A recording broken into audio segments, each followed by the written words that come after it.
Good evening, everyone, and welcome to the DockHaus. Dominic Stern, joined by Demetrius Sims tonight for our first show of DockHaus Dialogue. Hello, with hello, Dom Stern. hello, Thank you all hello, so much for hello. being here. Demetrius, how are you doing tonight? Doing well. How about you? Doing great. You know, it's been an exciting day here at Wisconsin Brewing Company Park. We're excited to kick this off for all of you. Just another extra reason to come to the DockHaus on these Wednesday nights. We've got trivia starting at around 6:30 with Skipper Dave. It's got a November theme tonight, so we hope that you're all able to stick around and do that. We've got beers and food available to order at the bar, and then we'll bring that up for you. If this is your first time at a DockHaus event, welcome. We hope this is not your last, and if you're a regular, thanks for coming back. So let's get this show kicked off. I'm sure most of you know Demetrius Sims, our star shortstop here in Lake Country, and he is not an Oconomowoc native, but he is now. He is now an Oconomowoc resident, born and raised in Michigan, went to school in Florida, and then was a part of the Miami Marlins organization up until the previous season, the 2023 campaign. He has been with the DockHounds ever since, and now you get to call this place home, Demetrius. How cool is that? Awesome. I love it. Since we stepped here in Oconomowoc, we've loved every single second, I feel very welcomed by you all, the great Wisconsinites. Am I saying that right?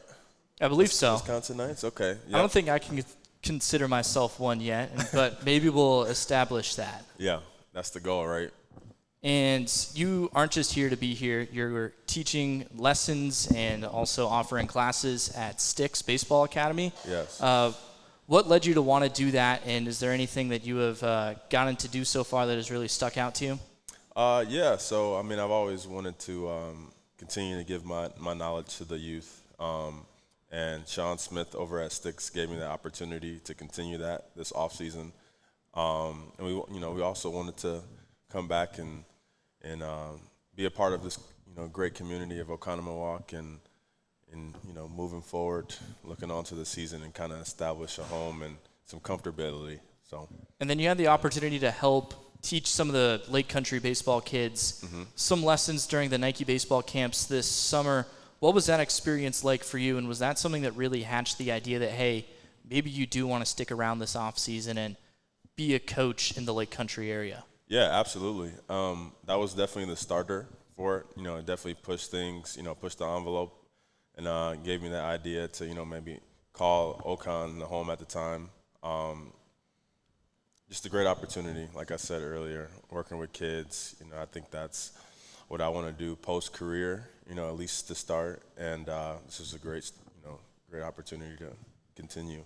And then I think you also have the neat opportunity now to become the teacher, because you've grown up in your baseball life always going to these classes, getting these lessons, maybe even offering them a little bit on the side, but now it's your everyday life. Does it make you appreciate what coaches and what the people who gave you lessons offered to you when you were in your youth, when you were in your high school days, starting to really figure things out in college and now in your pro career?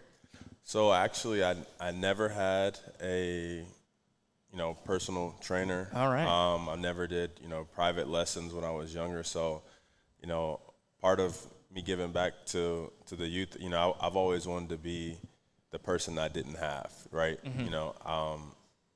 Being able to have a coach, who has experience in professional, experience in collegiate level, having the tenure that I have professionally, what a great way to give back, give my knowledge and, to this community. And then I've seen a lot of your teammates, not only in past seasons, but also this year, also start to post on Instagram that, hey, I'm offering lessons. This is something that I want to do. Do you think that's something that can also really help out the DockHounds when you guys come back next season? Because not only do you have this vast playing experience, but now you've gotten the chance to test your mindset and say, hey, here's what I can do to help you be better. And now you can do that with your teammates, and then you can also think a little more critically while you're out on the field and also in practice. Yeah, definitely, maybe a little bit will help out. I think it'll definitely maybe bring more fans to the games, right? And be able to see, what I've taught the younger guys, teaching them, just what I've learned over the years, and maybe see, how it's put into, live play. And then is there something that you've done so far that's been your favorite part of coaching, or have you given a lesson where maybe a kid just was doing this improper technique over and over again, and then at the end of your lesson, he really broke out of that bad habit that made you smile and say, all right, hey, I made a difference today? Exactly that, Dom. Exactly that. Just seeing, the start. These kids are so, smart and intelligent, and they pick up stuff. They're sponges, right? So, starting off, an hour lesson, you see a guy, you see, maybe a little bit of, flaws that they may have, but at the end of the lesson, it's like they just pick it up, right away. So I think just seeing, them be able to adjust, within an hour, playing, one of, if not the hardest sport. I mean, that's what I live for. Oh, I mean, hitting a baseball is what a lot of people think is the hardest thing to do in sports, and you have the very unique opportunity to help out kids in the community where you're playing and where you're practicing your career every single day. And I say unique opportunity because for major leaguers, they get the chance to be the face of their organization or settle down in an organization. But when you're a minor league baseball player, you're bouncing around from town to town, year to year. Sometimes you're playing in 3 different cities per year, but this is now going into your 3rd season here. So you have the opportunity to be sort of a face of the Lake Country DockHounds, which is also a unique opportunity for us here because we haven't had someone who's done that. And already in the 2 months since the season ended, you have gotten to interact with fans during our Fan Zone weekend 2 weeks ago. Got to do some shot skis with some of the fans who I see here tonight. So thank you all for doing that. You got to be out in the streets of downtown Oconomowoc during the Halloween celebration, which was a ton of fun. You got to see a couple of kids who were dressed up like DockHounds players, or one kid who went as Louie. And then you also get to do this. How awesome is this opportunity for you as a player? Because like I said, there aren't a lot of baseball players who get this opportunity, and here you are, you're 29 years old, you get this chance. Yeah, well, I'm honored to be the, I guess the so-called face of the DockHounds. It's such a great organization, fairly new, right? But it's just, being the first one to, move my family here, and we felt so comfortable being here in Ocon, and like I said earlier, the fans just embraced us with open arms the first day. And even, not even starting this past season here, going over to Mexico and being able to come back here, it still felt like home. It felt like I had, never missed a beat. So it's good. Yeah, and we'll talk about Mexico in a little bit. But you mentioned it, just being comfortable here. You and I have talked about the fans and how they have made you feel that comfortability. What is it about the fans that give you that sense of relaxation that allows you to just go play baseball and be Demetrius? I think just, they appreciate, playing hard. That's the number one goal, just leave it all on the field. And I think the fans do see that we do play hard, each and every, at bat, each and every inning, we try to do our best. And, as long as we're trying to do our best, then, they show the gratification with that. Yeah, and you and I were talking just before we started the DockHaus Dialogue with Dom tonight, but with you offering lessons and classes, the kids who are in school, they can't take those lessons or classes during weekdays, during the day.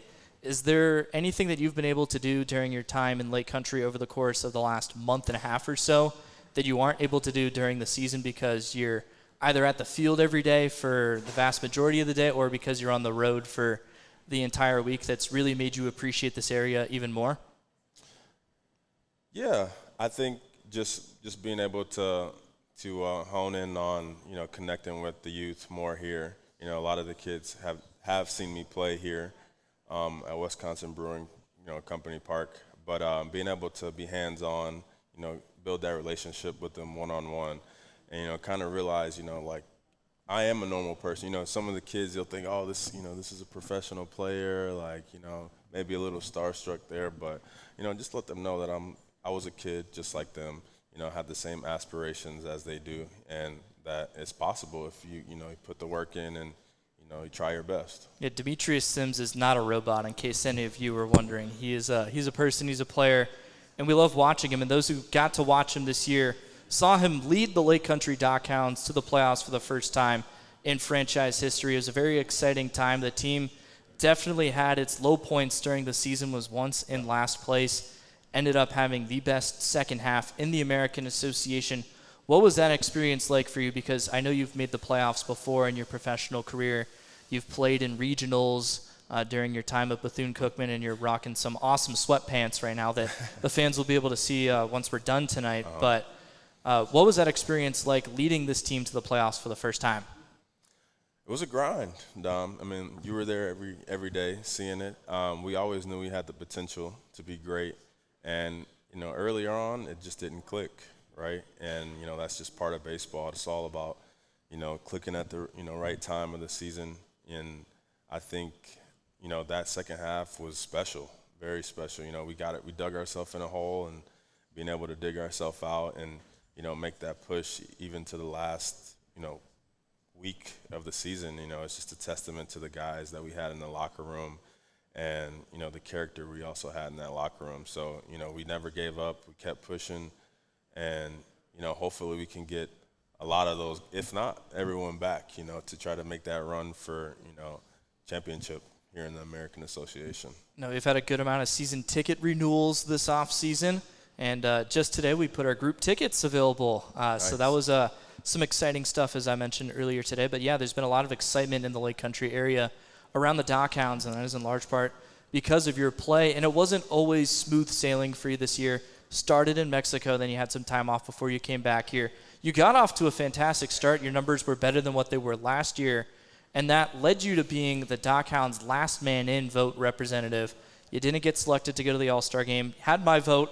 Sure, I had the vote of a lot of people here in Lake Country. Unfortunately, wasn't enough. But during that stretch, your offensive numbers, they started to take a bit of a dip, but you really turned it around during that last month, and that helped this team get to the edge.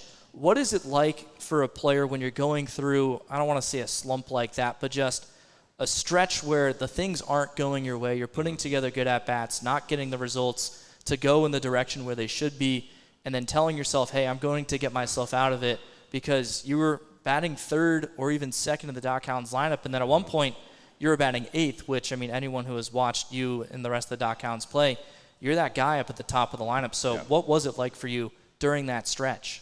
It was tough. It was very tough, but it's, it's all part. It's like I said earlier, it's baseball. It's a hard sport.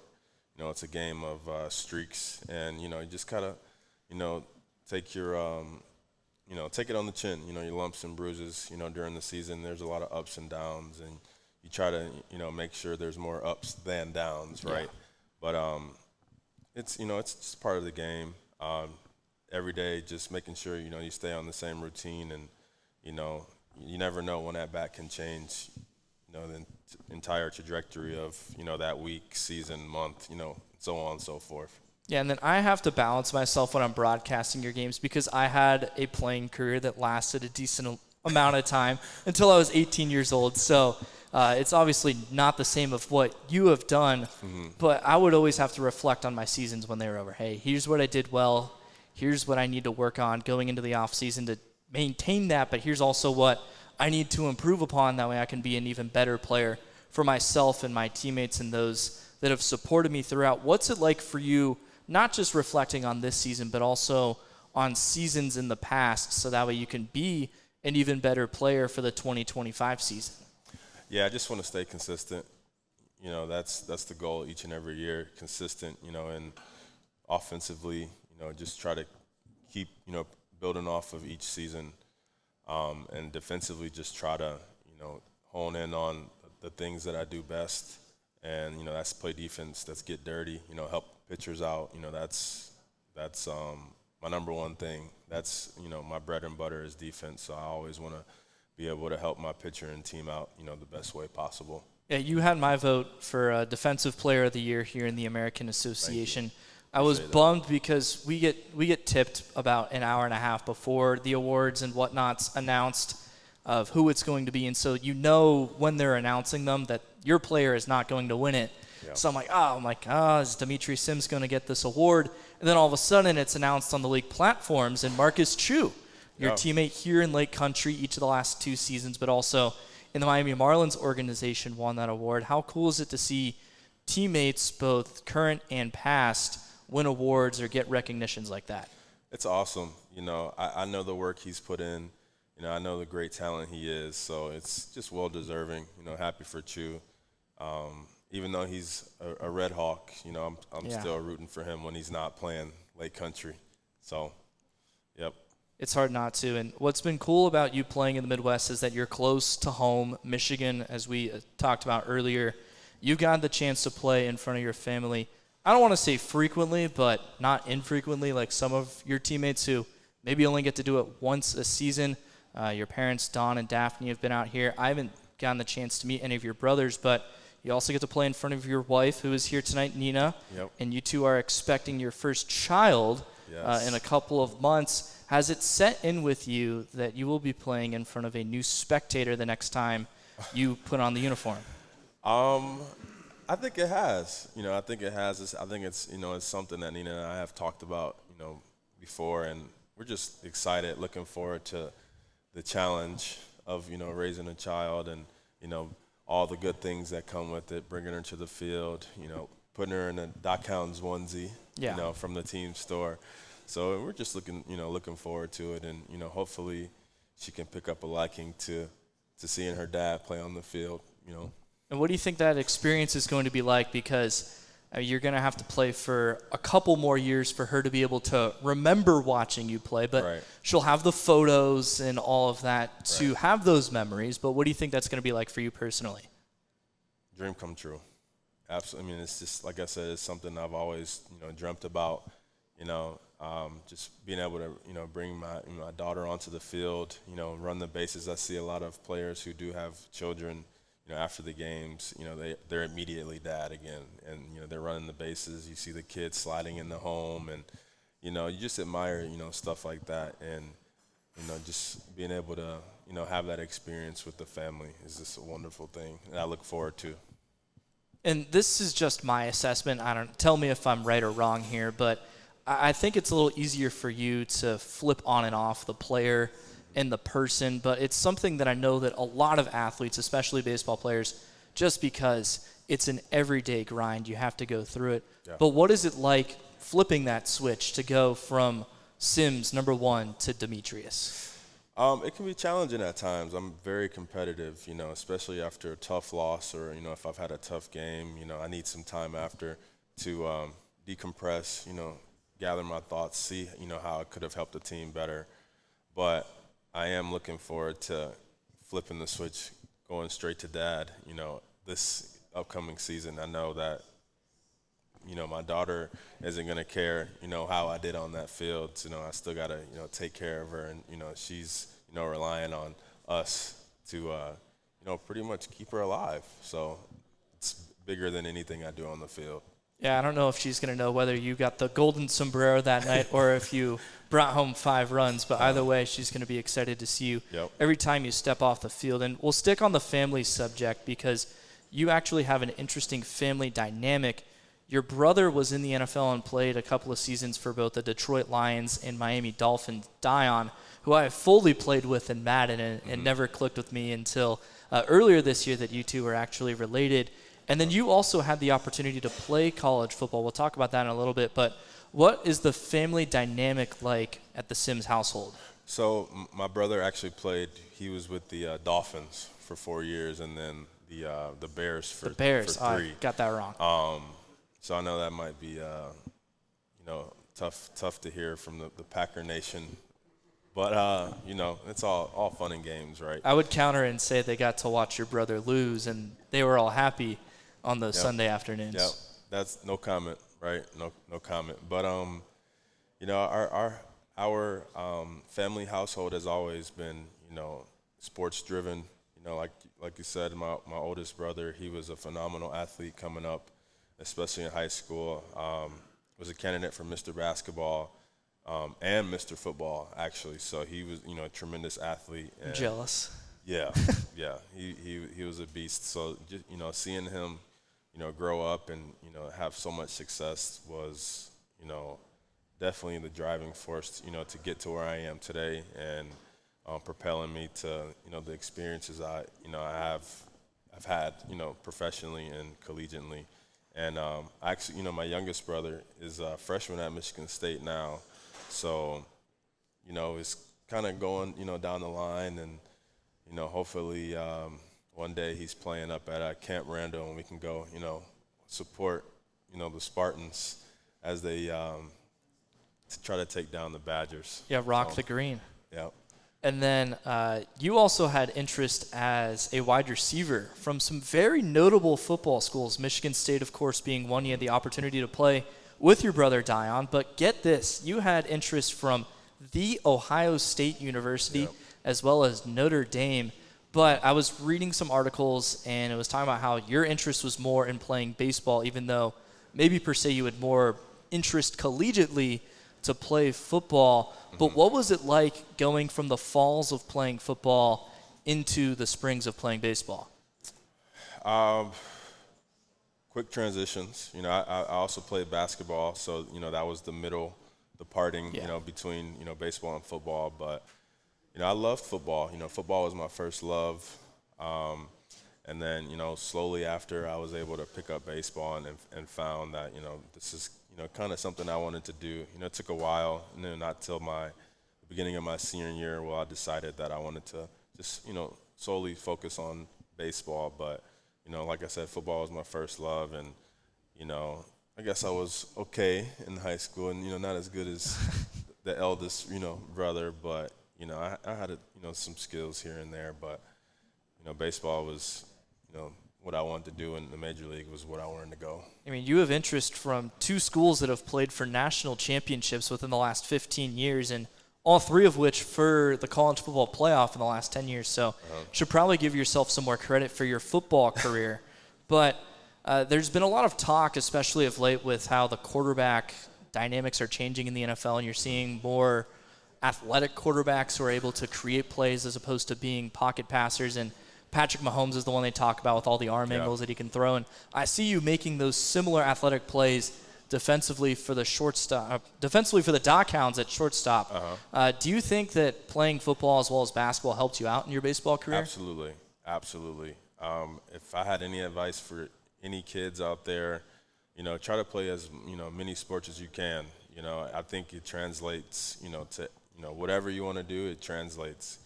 Being athletic is the number one thing that coaches collegiately are looking for, and being able to adjust.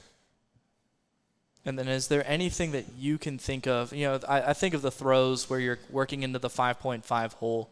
Your athletic plays where you're able to make a swim move maybe as opposed to a spin move or some sort of juke on the football field that directly translates from football or basketball to baseball? Yeah. I would definitely say it translates. There's a lot of the stuff, you didn't really practice. It's kind of just a natural thing, but, hindsight, you understand that, maybe that's a move or, something that I've done in a different sport that, maybe I don't, realize, but I had, done before in the past. And then these are a couple of topics that you and I haven't talked about. So I send you these topics, of course, earlier in the week, but this is something that I'm also really intrigued to learn about with you. And thanks again to everyone who came out tonight to the DockHouse to catch up with Demetrius Sims. But you're from Michigan.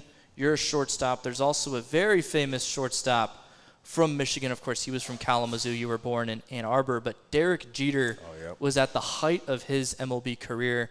Obviously not the World Series, but in terms of what he was accomplishing personally with the New York Yankees when you were starting to really progress in your baseball career. Was he someone that you looked up to being from the state of Michigan?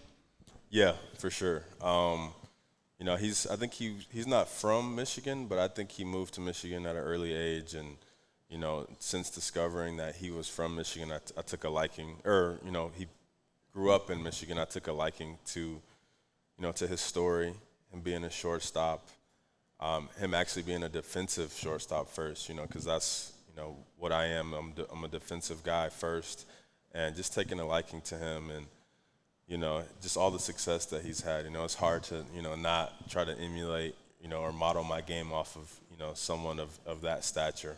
Yeah, I mean, he's a hard guy to model off of because he had a 320 career batting average, over 3,000 hits. I believe he won 5 World Series, the 96, 98 through 2000, and then 2009. So That's an impressive career to follow up, but I definitely see his defense translating over into your defense, your bat-to-ball skills, which is his bread and butter at the plate. So I was kind of curious with that, and that was something that I had thought about when I was coming up with stuff to discuss for this. And then also, do you have any cool minor league stories, or also now that you've gotten the chance to be with Coach Ken Huckabee, Coach Paul Wagner, of course, you don't deal with him because he's the pitching coach and you're not a pitcher, but just major league players who were tenured and they earned more money and they have cool stories, and maybe they were able to pass stuff down to you, because when major league players are on rehab, or maybe when they're struggling so they get demoted down to AA or AAA, which is where you spent some time since the pandemic, that you had any cool stories. I have some teammates that you got to play with both in Pensacola and Jacksonville. Martin Prado, a very lengthy MLB career. Brian Anderson, Joey Wendell, and Grant Dayton were just some that popped up. All great big leaguers, all long tenured big leaguers, professional through and through.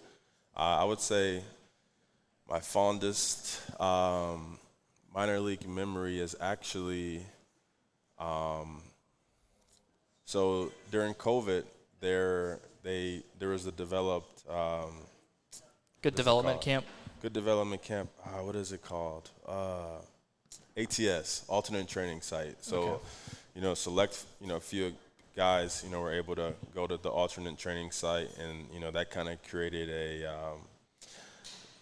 like a bubble pretty much. So you could travel with the big league team. They'll take a couple guys, on trips, and you'd be able to travel with the big league team. And I was fortunate enough to be, one of those guys. And so being able to be behind the scenes and, right with the big leaguers, almost, pretty much right there.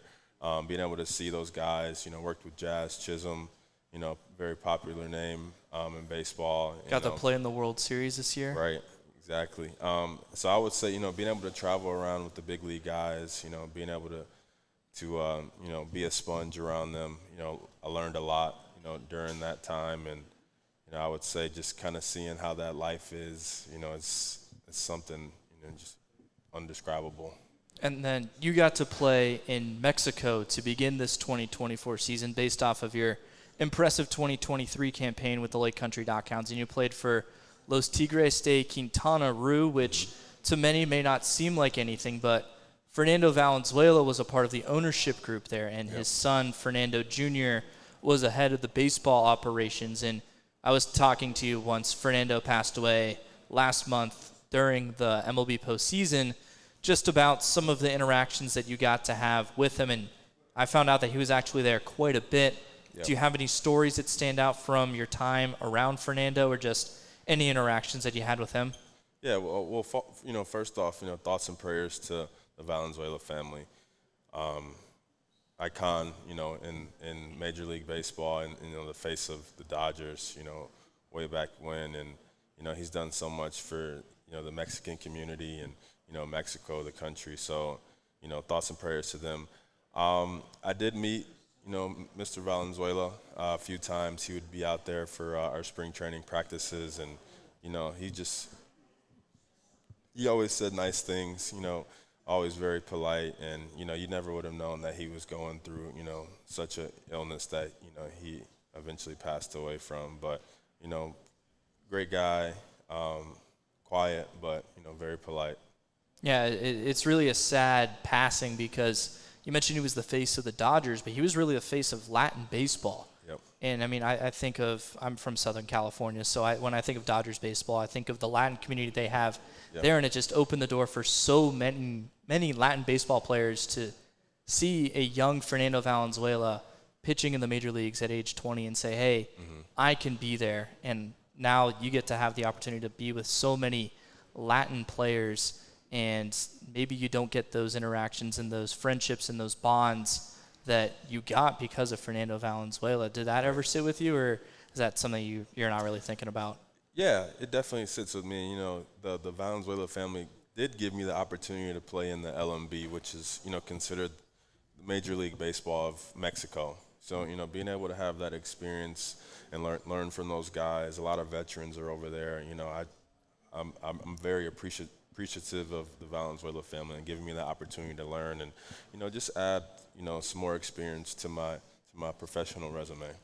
And then one last topic before we wrap this up. Once again, thank you so much to everyone for coming out earlier tonight than we're used to at the DockHouse. We'll announce our next couple of guests after this question. But do you have any more future aspirations, both playing career but also post-playing career? Because at some point the ball stops rolling. Right. Do you have any future aspirations in those regards? Yeah, well, I still want to make it to the major leagues. That's the number one goal. I still, each and every day I work and I still have that aspiration to make it.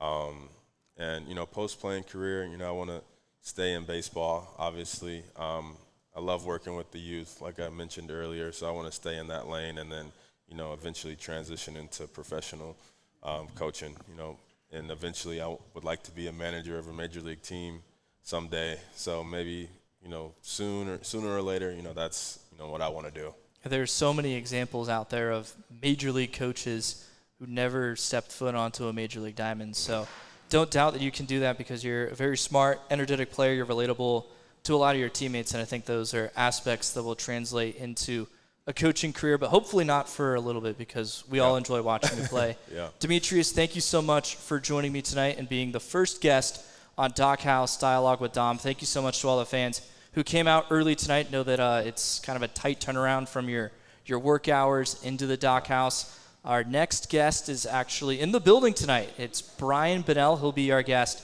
next week before the wine tasting. Brian was arguably the ace of our pitching staff this past season. Really looking forward to talking with him about his playing career and his time with the DockHounds.